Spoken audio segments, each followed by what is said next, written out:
Lesson 7 on functions and graphs. In the previous lesson, we talked about translations of parabolas. In this lesson, we are translating a parabola and reflect it about the x-axis and about the y-axis. Please subscribe, like, share, and comment. Before working on examples, I will give you a few notes on reflections. Suppose we have a function fx is equal to ax squared plus bx plus c. A reflection about the x-axis gives us a new function, and let's call that new function gx. So that new function will be given by gx is equal to minus fx, so that this original function becomes gx is equal to minus ax squared minus bx minus c. So that's it about the reflection about the x-axis. Now let's look into the reflection about the y-axis. Now we are going to form another function. It is a new function. Let's call it hx. So we are having hx is equal to f minus x. All right. So now f will be a function of minus x. So we are going to say now hx is equal to a minus x squared minus bx plus c. Suppose we have point A, that is a1 minus 2. To reflect point A about the x-axis, we are going to change the y part of the coordinate. We are going to multiply this by a negative to get a new point, that is b1, 2. So we have a new point right here, which is b1, 2. And if we need to reflect point B about the y-axis, this time we are multiplying the x part of the coordinate by a negative. So we are going to get another point there, and let's call it point C. So point C will be minus 1, 2. So this was about the x-axis, and this was about the y-axis. So we have a new point now, that is C minus 1, 2.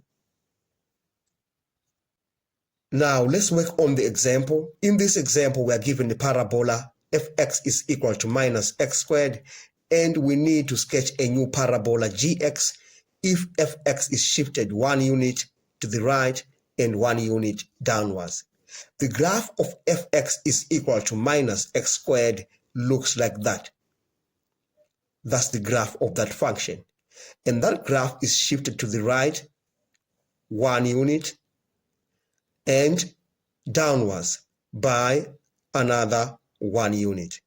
So we're going to get a new turning point. So the new graph that we have, gx, has a turning point given by 1 and minus 1. You remember from the previous lessons, we talked about a quadratic function that is in the form y is equal to a into x plus p squared plus q. And you know, if we have a turning point, we can easily write down the equation of this new function, gx. So we are going to say gx, the new function, is equal to a is minus 1 in this regard, you remember.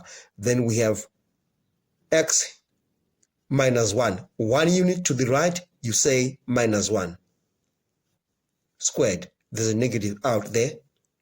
Then you are going to add that to, you say minus 1, because we are going down 1 unit. If we go down 1 unit, q becomes negative. So that's the equation of that graph. We are done with part A. Now we need to look at part B. We are reflecting this graph about the x-axis, and then we will reflect that graph again about the y-axis. Now we have a point right here, and that is the turning point, which is 1 minus 1. We are going to multiply the y part of the coordinate by a negative. So we're going to get a new point that will be 1 and 1. Because I multiply a negative by a negative, I get 1 and 1. That will be the new turning point. And there's another coordinate there that is 2 minus 2. You're still going to multiply the y part. The y part of that coordinate is minus 2. So you just multiply by a negative. So you're going to have a new point that will be 2, 2. And we have another point right here, and it is 0 minus 2. You remember the x part of the coordinate doesn't change. It still remains 0. What changes is the y coordinate, the y part. All right. So you multiply that minus 2 by a negative. You're going to get a new point that is 0, 2, a reflected new point. So you have a graph that is going to come all this way. It missed the turning point, and then it goes up. So that graph will sit right here. All right. Now we need to reflect that graph about the y-axis. You remember, about the y-axis, you're only going to change the x part of that coordinate. All right. So the turning point is going to change. You remember, we have a new turning point, which is 1, 1.